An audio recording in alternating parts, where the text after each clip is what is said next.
This is the Prophetic Archive Discipline, Part 5. Everyone who disciplines himself, it's because discipline serves as a training. Discipline is what leads us to fruit. Discipline is what gives you patience, and in this case, justice. In other words, all discipline is subject to principles. Write it down. What will truly give you fruit is disciplining yourself. No one who doesn't discipline himself will bear fruit. Fruit comes from discipline. So that constant dynamic is what will train you. It is what will lead you to have a lifestyle of discipline. You know what the most difficult thing for you is that at this time, if you were very poorly disciplined and you lived a badly accustomed life and suddenly you're instructed in principles, now you have to change that lifestyle. Now everything confronts you. Everyone who is here has been confronted by the manual because the manual tells you that the way you're doing things is not the right way. And that change has brought about many manifestations of entities in your life. How many of you can tell that you have seen entities literally in you? How many entities, spirits, have you seen in you? Every time you hear a truth that you did not assume, and you want to assume it, and you want to go against you, and you want to obey, it might be the case that you didn't do it back when you heard it out of simple ignorance, and not because there's an entity behind it. But when you feel an opposition for you to assume that truth that you already know, there's definitely an entity operating behind it. We have already described what discipline is from a biblical context. And so when you see that discipline is teaching, discipline is revelation, discipline is formation, discipline is what connects me with what I am, discipline is what connects me with God, you're like, wow, but wait. From the context of discipline, the way that this is presented to me, this is really good. Yes. So that which is good is what at present seems to be the cause of sadness and not of joy. And why is that, Pastor? Why, if all that you are saying is good and the context says that it forms me, it blesses me, and everything else, why at the present it seems like something that saddens me? Why? Why are you sad about something that is going to bless you? Why? Good question. 2 reasons. Number 1, because of bad training. That's the first thing. You have been badly trained. Why don't we do things right? Why is it? Because if something is going to bless me, why don't I want to do it? Because you're badly trained. That's the number 1 reason. And number 2, because of the ramifications of the entities in your life. In other words, the ramifications are well rooted in us. Let's put it another way. The bondage of those entities in my life is very deep, is very rooted. And that's why discipline makes me sad. Now, you already know that, and you say, wait a minute, but that's good. You know that's good today because you have the knowledge now. Hello? So what is going to make you have the authority against that which wants to impose on you is by you telling yourself, you know what? You don't have to like that. How many of you, your body, your mood has told you, no, today I'm not going to connect. I don't want to. Who told you that? Oh, no, Pastor, I don't want to do the study. I don't want to connect to the prophetic archive. And what did you say to your body and your mood and all that is ministering that to you? Yes, we're going to do it. So you have to understand that if God has good thoughts for you, you simply have to assume so that God's thoughts manifest in you. Nothing in life is achieved with a magic wand. So let me tell you something interesting. Work is not a curse. Hello, I repeat, work is not a curse. On the contrary, to work is wealth. Works is what gives shapes to things. It is what gives value to things. Work is good, but it is good when you're working on what you have to focus on. And that's why many of you say, oh no, I worked hard all my life. I have struggled a lot, Pastor. Well, how sad that you have struggled, because work does not give you struggle. If you have been struggling, it's because you didn't do what you had to do. Because the one who works on what he has to do will receive a good harvest. Hello? Many of you who have made a technical stop in this ministry for 2 years, 3 years, 5 years may think, oh, well, we're just here, connecting and learning. Here we are waiting for something to fall. And I'll tell you, no.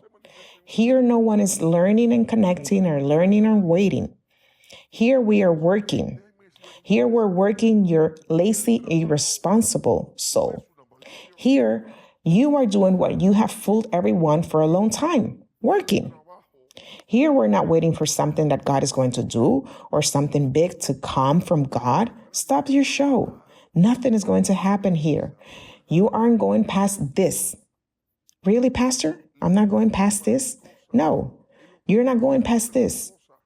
What are you doing? Nothing. Well, nothing is going to happen. But I'm doing it, Pastor. Okay, well, yes, maybe you're doing it, but you have to understand, if you're not doing something, is really something going to happen? Nothing is going to happen.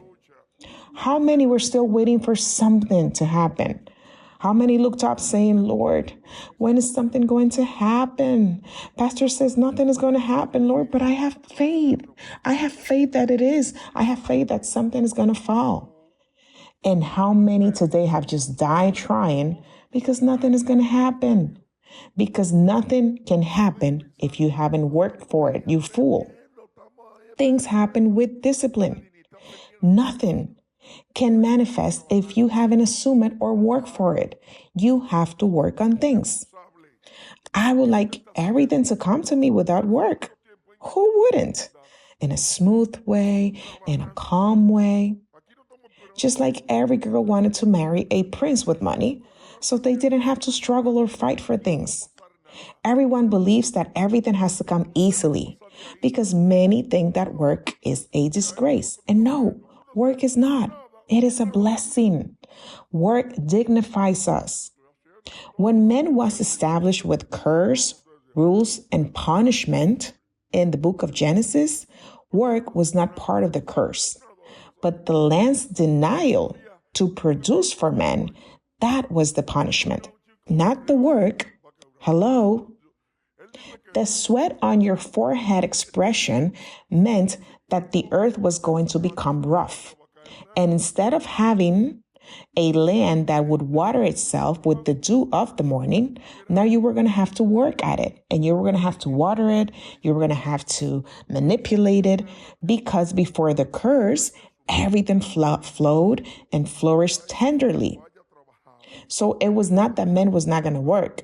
Men worked, but everything was comfortable. You planted a little thing and you ate the fruit in a couple days and it was so delicious and so great. Not anymore. When sin came in, now you have to check if that fruit is having a germ. Now there are moths, other kinds of things happen, bacteria and all of that, because nature started denying itself before men. That was part of the punishment. Not to work. Hello? Work dignifies men. What is it that you don't want to do? Oh, Pastor, I don't want to do anything. Everybody's so wrapped up in doing nothing that it hasn't allowed people to focus on the things that are their responsibility. How many of you are understanding me? Because work is seen as a disgrace. And on the contrary, work is synonymous to discipline. Write it down. As a ministry and as the apostle of this ministry, it was easy for me to put together a good worship group. It was easy for me to start baptizing all of you, to get people to come, because I'm a guy who can preach. I'm a guy who has charisma. I'm a guy who could easily have 2,000, 3,000 people, yes or no? But this has nothing to do with eroticism. This is a platform with structure. From a ministerial aspect, we work on what's known as the ecclesiastical part, the religious work, which is being formed for the large commission, of salvation, who has weight, who has an outreach, and this is not a game. There are many types of work, many types of companies, but the company that has the most work and will have the most work in the world, it's called the ministry.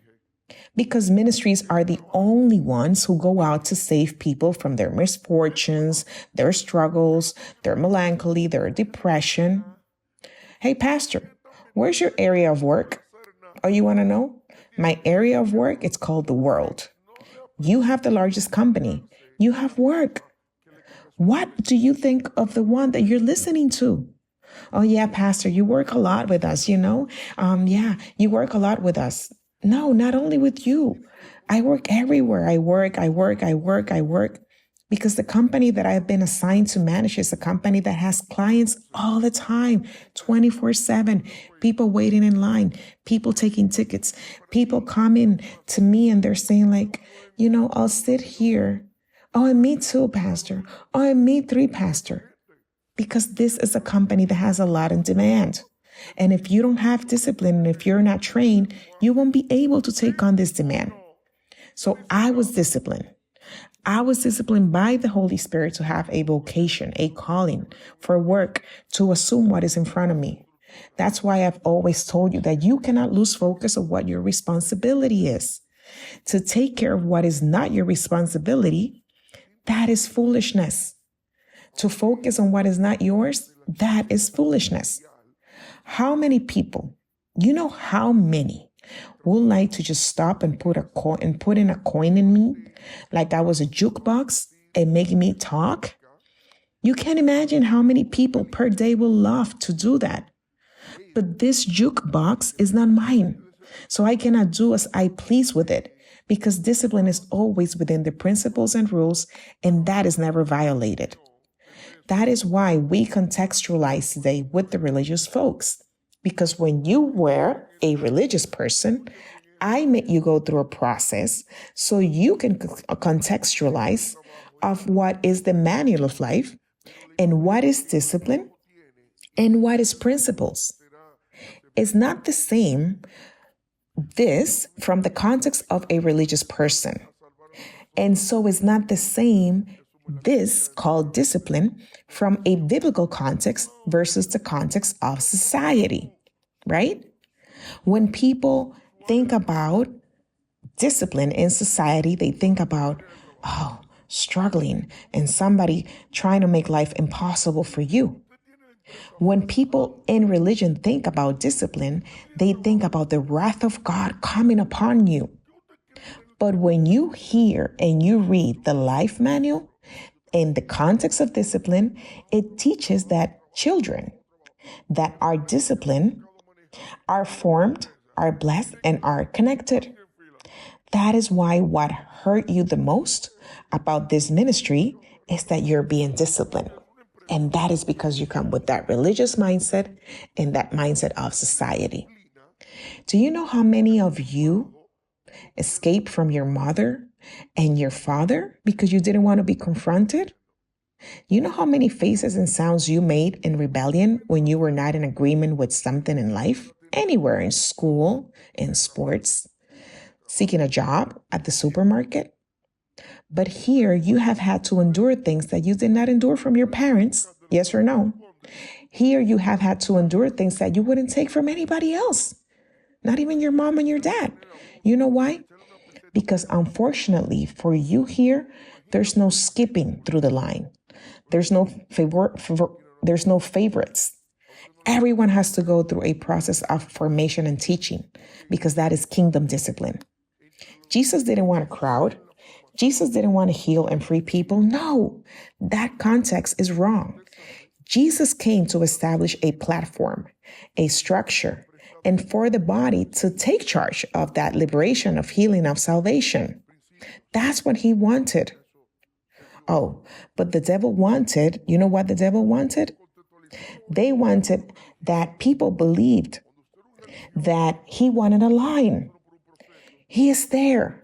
Let's go so he can heal us. And everyone thinks that type of thing was from God. No, It was the devil promoting that. Hello, pay attention to this. The one who was causing healing and liberation out of the time of Jesus was the devil. Everyone who would come after Jesus was not there because he was the Son of God. No, it was the devil. He was going crazy because he wanted Jesus to lose focus on his work. The devil, it was the one who was going crazy so that Jesus wouldn't form the 12, so that Jesus wouldn't establish structure, but rather focus on the crowd to liberate them. Have you thought why Jesus would tell people, don't say anything, leave quietly, shh? Why do you think Jesus said to the Canaanite woman, dog? Oh, no, Pastor. Jesus didn't say that. Did Jesus call her a dog? No way. Yes, he did. In Matthew 15, he said that word. And he said, you know what, woman? This word is for the children, not the dogs. So excuse me, back off. Oh my God, Jesus said dog, Pastor? Yes, he did. And you know why he called her that? Because Jesus basically told the devil, I cannot focus on you because I'm forming a structure. But do you know what she came back at him? And that made him shuddered. She said, but the dogs eat what falls from the crumbs. And Jesus said, wow. You know why he said wow? Because she quoted what the book of Deuteronomy says when it refers to the foreigners. Because it says that when the harvest is gathered and something falls from the cart, do not pick it up. Leave it there for the foreigners. Listen to that. What does that mean? She said to him, listen, I can eat the crumbs. And Jesus said, wow. You know what she claimed? She claimed the legal right. She said, I have the right to eat what falls. And that's why that miracle occurred for that woman, which was not by chance, but there was a principle that was marked, and she assumed it, and she was connected to it. Everything was established to establish a structure under a discipline and an order, and everyone to be happy. Today, religion says Jesus in the multitudes, Jesus came to save the world, and he campaigned, and he used banners, and this and that to save souls. And everyone gets in the context of assuming that Jesus gathered multitudes. And so today, everyone campaigns on the streets because wherever Jesus went, there was a big crowd. But before the crowd, what does God really want? He wants a formation. He wants a structure. That is why life is about working. Life is about working. People have an idea of what work is and they say, oh, I've worked a lot, Pastor. No, you have struggled a lot, but work very little. Because work, which is synonymous with discipline, has to do with what corresponds to you and what you were supposed to do. If what you did not correspond to you, you're a fraud. You're a manipulator. You're a lazy person. Let me tell you something. Anyone who doesn't know how to handle what is not seen has been playing in what can be seen. Is that understood? Your life has been a simple game. Because if you did not know how to handle what is not seen, what is seen has been a pure game to you. So you are a charlatan because you have spent your life playing. Because if you didn't handle what is not seen, what is the use of what is seen? If you don't know how to handle what is not seen, hello, what are you doing? The least you can do now from all that you have achieved or that little that you have from the useless life that you had is to say, God, you know what? I missed 30, 40 years, but at last I can say, here, Lord, take me. You can say, Lord, here it is. Wow, it was difficult, but I have arrived at last. Thank you, God. I freed myself from me. Here, Lord, discipline me, align me, form me. Because all alignment and formation is for you to connect with who you are. Write it down. You have to understand something. Understand that you are not you. You know what my biggest problem with you is? Is that I want to make you understand that you are not who you think you are. You have to understand that your training and discipline is not for you, damn it. You cannot handle your own beast. Who the hell could handle that beast in you? Are you understanding me now? You have to understand that the training and discipline is not for that animal inside of you. No, because not even the devil could handle this. Don't put a fight with yourself. Just embrace the training and the discipline. And when you submit to that discipline and that training, then that will bring out who you truly are. The problem is that when you see the discipline or what is going to confront you, and you say, oh, Pastor, it's not easy. Because you want to start to measure what a truth is, what the prophetic dial is, what has to do with formation and what confronts you with the truth of God. I know it's difficult. It is difficult, isn't it? But you're not here to be measuring, because who told you that you can do it with you? That is why there are many people who are still backsliding.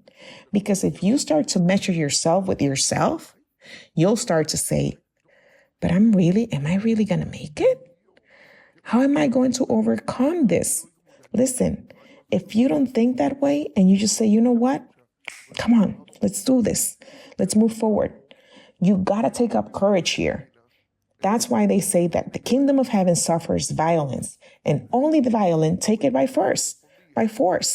In other words, here we are like those people who are not mentally sane. And we say, come on, Antonia. Come on, Lily. Come on. Stop with the show. Let's go. Today you're connecting here because you were violent. Yes or no? Understand that. It wasn't that you say, oh, okay, well, let me connect. No, you had to be violent and you had to tell your emotions, your feelings, your commitments, your tiredness, your hunger, the devil and everything else. Let's go. Do you think it's easy for me to get up here and flow in the prophetic? But when you know better, you tell the devil, you tell yourself, you tell your tiredness, your depression, your fear, your dread, your weakness. Oh, come with me. We're going to church to minister. And I come with all of them. Do you understand? And you know what a shameful thing is? That when I start to minister, everything that came with me flees to one side. But I want them to stay here. So understand that when we talk about violence and you talk about taking the kingdom by force, we are saying that there are no options. I'm not waiting for you to do something. I am going to ruin that life that you brought with you, because God's life has to manifest. It's mandatory. So there are no options here. You have only one escape, and that is to connect, and that's it. Because two waters cannot flow. It's either clean or dirty. There's no escape. And you have to understand that this is what it is, and that's it. There's nothing else. Many of you are given options to your life. Oh, did I just say that? Many of you have options, yes. Many of you say, okay, option number 1, listen and do. Okay, option number 2, listen and meditate to see what can be done. And there are people who even have a third option, which is, don't worry, don't listen to anything, because after all, God is going to come through for everyone. If there are people with a third option, you know what? You don't have any options. God is so wide and so broad that even if I think I know and understand my life and everything, God is much more than that. It's better to die. It's better to depend and continue. And that's it. But Lord, how are you going to do it, Lord? That's none of your business. But Lord, how are you going to do it? I don't care how he's going to do it. You know why? Because when you start asking those questions, trying to understand how he's going to go about things, you're just fooling yourself. You know what you're doing? You're negotiating. You're bringing out that trickster in you, asking God, oh, how are you going to do it, God? And God, there's no negotiation. I believe that he's there and I believe him, and that's it. I assume the principles that I have to assume. I overcome evil with good. I have to go forward. And as I have to, it's over. That's it. Because discipline is what's going to shape my life. Write it down. Discipline shapes my life. So for you to discover who you are, what do you have to do? Discipline yourself, and you'll be able to connect with who you are. That's why many say, Oh Lord, I want to learn like that, like the pastor, the way he preaches. And I want the revelations to come to me. Look, do you know why we lived in a prayer room with our noses down and our behind up? Do you know why? It was to avoid discipline, to not have to discipline ourselves because it was better that way. It was cooler. Are you understanding? Because sacrifice was better than obedience. You would think to yourself, Lord, do something, please, do something, take action, please. But you already took action. You already got something started. So much so that you would even come up with things like, oh, Pastor, let me tell you, I dream of a tall white guy. Oh, Pastor, I dream of a beautiful angelical sister. I know that trick. I know how it goes. Sacrifice. You know that many don't like the God here in this ministry because the one here doesn't make us put up a fight. People think the one here is very soft. Pastor, I like the God that makes us do things, and get hyped up. Yes, people here have left because here we don't get hyped up, and no one needs to get hyped up. People like to make a fuss and go out and say, Christ is coming, Christ is coming. But you know what? Instead of saying Christ is coming, you must say Christ don't come. Because if you come, I'm going to stay behind. You understand? Instead of crying, Christ come, you have to say Christ don't come. Don't come yet. Don't come yet. What does the word says? It says that when he comes, he wants to find us doing this. Doing what? Disciplining ourselves and assuming if Christ comes today, it will be good for you to say, Lord, you know what? Everything you gave me, here it is. I have my husband, I have my son here. And when he asks you, what and where is it that I gave you? You say, here it is, Lord. He'll say, okay, just checking. That should be the focus right there. It starts with your little. Surprise me with your little. Why don't you want to assume your little? Because you know that you haven't had the discipline to assume what you have in front of you. Because since you did not form or discipline anyone, now you're like, well, oh my God, how do I start with this boy? Start from scratch, from zero, at the bottom, but start. Do you know the hugs and kisses I have not given? Do you know the times I did not give the right advice at the right time and at the right moment? Because it's not the same to give the advice at any time and moment than to give it at the appropriate time.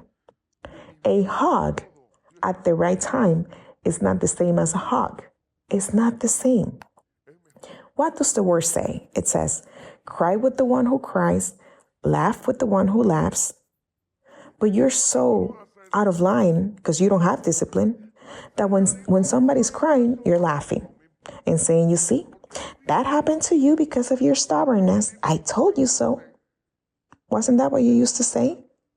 And then when someone is laughing or happy, you're like, okay, guys, you can go. I'm very tired. Do you understand?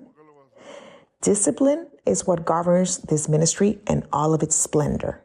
When people connect to this ministry and they hear the first study, legal principle, they're like, wow, amazing. I saw so many things about my family. Wow. And we're like, yep, we will continue tomorrow with the second study, which is the flesh. And then when they hear the second study, they're like, wow, I saw so many things. And you go, yep, calm down. And then you go on the third study and they're like, wow, I know everything now. I have this down, Pastor. Wow. Flesh, spirit, legal principle. So powerful. And the pastor, the evangelist tells you, calm down. It's okay. And then boom, manifestations are happening left and right. And you're like, oh, but Pastor, what's happening? Everything was so nice. Everything was so okay. And you're like, oh, what's going on? What in the world? Pastor, this is too deep. What's happening? I'm confused. You know what's happening? Legalities, demand, confrontation. What has governed you and has manipulated you, what you are in itself is manifesting itself. Because now it is denying itself. Because it is telling you, what the hell are you doing here? Get out of here. Are you crazy?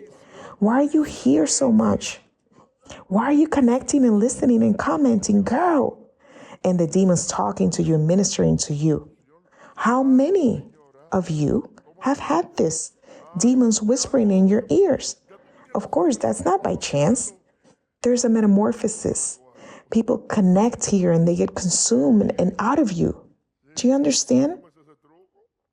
Look, one of the strongest dimensions and one that I like the most and that I've learned here is that I have many international friends.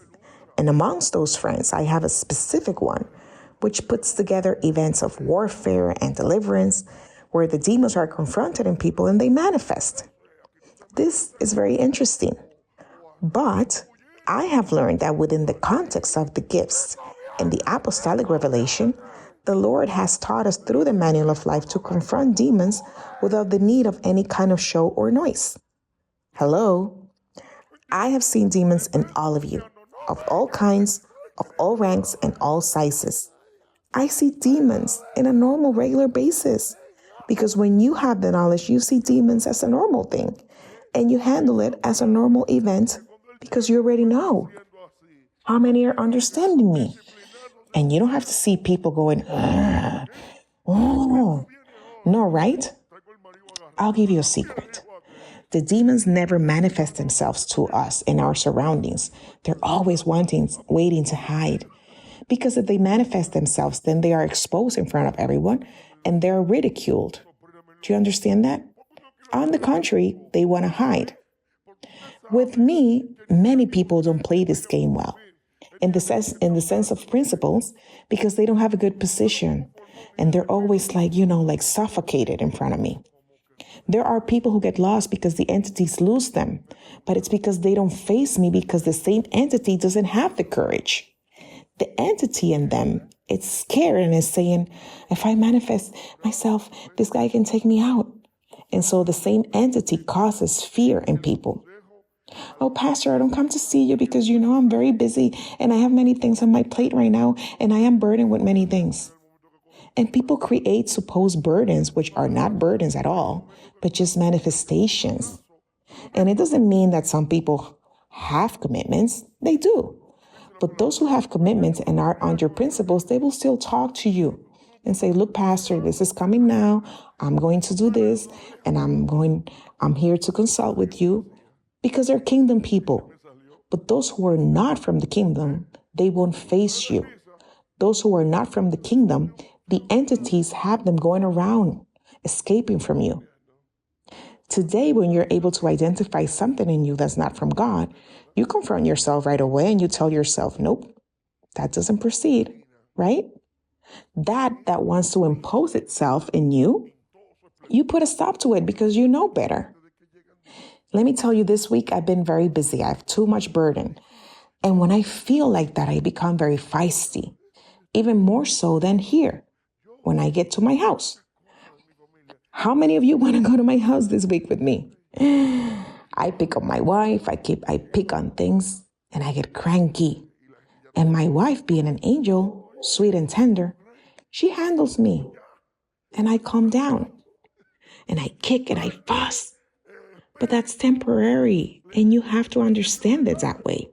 Because if you see it as eternal, you'll go crazy. You understand? Uh-oh. I heard one of you say, oh my God, I've been such a fool. Yes, you have. My wife just looks at me and she says, my love. And I just say, wow, amazing. Because she keeps her cool. And I'm up there fussing and complaining. And she's cool and collected. And that's a balance. When one is up, the other one gets down. And then she disarms me and I give up. Listen, understand that the holiness that they sold us about being an angel, that was a lie. Leave behind that superfluous part of super spiritualism. You got to take into consideration people's behaviors, actions, and timing. If I've had a tough day and I'm really tired and overwhelmed, it's normal for me to react in a way that reflects that. So someone has to know what's happening, and that's wisdom. And you women, you got more of that than us men. That sounded kind of strong, right? Kind of heavy. But it's true.